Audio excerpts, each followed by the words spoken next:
Somebody asked me how I got so broke. Investing in my dreams. You know, when you're investing in your dreams and you dream big, you're always gonna be broke. You'll have a lot, but I don't have no money for nobody else. That's what you call broke. But that's what it is. Long as I got dreams. But either way, I'm gonna get with y'all. Stay tuned. I'm curious to see how it all rolls out. But you know, if we got Rocafella Inc. is for sale. I don't expect anyone, just some average person, to come by it, or a third of it, my third. I don't want to get sued again. I know for some reason nobody wants me to sell it, but I'm ready to just move on, do my thing. And I had a lawsuit, I had a judgment, and I'm like, yo, that's 800 grand, go get it from over there. They're not paying me neither.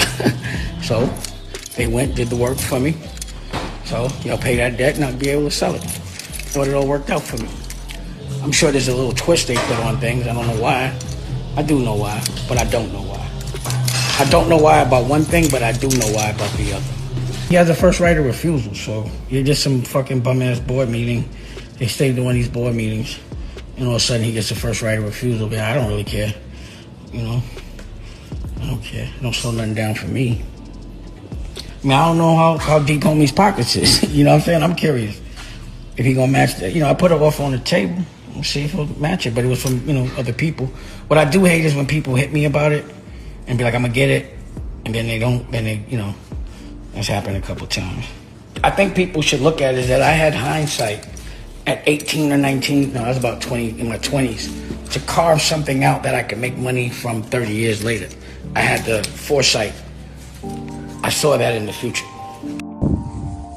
As we all know, 1/3 of Rocafella Inc., which owns Reasonable Doubt, is for sale. And I've gotten a lot of calls, a lot of offers. I don't know if people are hummer stunting, or not. We'll see who shows up. But I definitely got some very healthy offers, and I appreciate those. And, obviously, if someone's trying to hate on the price or trying to devalue it, it would be because they want to buy it, like a first right of refusal. So if you do want to buy 1/3 of Rocafella Inc., you are going to have to bring some bread. And anything over 10 million, I'm going to sweeten the pot. You get an original Rocafella chain from off my neck. So, I say, because I was the only one that gave out Rocafella chains when Rocafella really existed. If I don't give you the chain, it's not a legit Rocafella chain.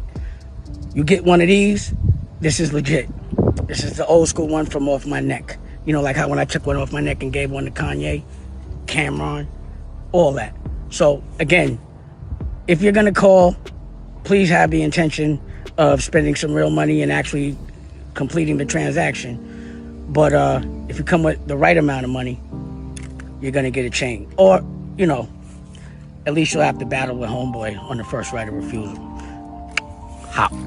What's going on, everybody? This is Jay Leno, and we're here to talk about Dame Dash versus Jay-Z. Well, we can also include Biggs from Rocafella Records, with Dame Dash's portion of ownership of Rocafella Records up for auction.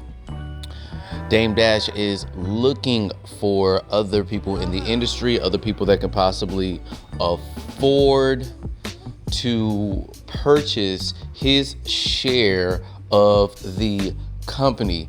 And a lot of Jay-Z's rivalries have shown public interest in bidding for the share of Rocafella Records.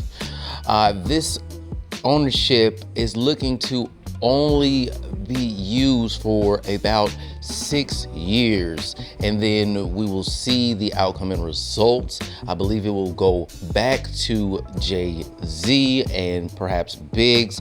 One of the biggest assets of its ownership of Dame Dash's portion would be the Reasonable Doubt album. And the candidates that have shared interest in this share for the 6-year period are Cameron and Mace, who also themselves went out of their way to nominate Drake to possibly take that portion of Rocafella Records. This seemingly makes sense because Drake has been ongoing buying heirlooms and classical assets from rappers. He has a history with purchasing Tupac's jewelry. He also has Pharrell's chain. He wants a Muslim, I'm just playing. It looks like he wants to have a museum of hip hop artifacts. I'm sure Mark Scarelli is not going to show interest right now, but the new candidate that has shown public interest is 50 Cent, long-term rival of Jay-Z. With this 6-year period, I think this will be bittersweet music to fire back at the music mogul Jay-Z. The real question is I have for the audience listening to this video is how much of a shot at Jay-Z and how much would this affect Jay-Z emotionally to have something that he created in the hands of his rivals? And also, would you think that Jay-Z would try and outbid that share of Damon Dash's portion of Rocafella Records, knowing that he'll be able to get it in 6 years? Dame Dash also, as you have heard previously in this video, is attaching the famous Rocafella chain to the highest bidder. Honestly, the rap industry is a very toxic industry. Honestly, for my entertainment, this is great jokes, great banner for the group chats in the Discord, especially hip hop fans. Do you think Jay-Z's gonna pull through with this? Do you think Cameron and Mace had bailed out? Do you think Drizzy's like, you know what, I got some pushback from my purchases from Tupac. Why would I want the East Coast and West Coast to have a bad disposition towards me? Or quite frankly, does Drake not really give a F? Let me know what you guys think. Hit me in the comment box. I'll be here to respond. I'm Jay Leno, and I'm out.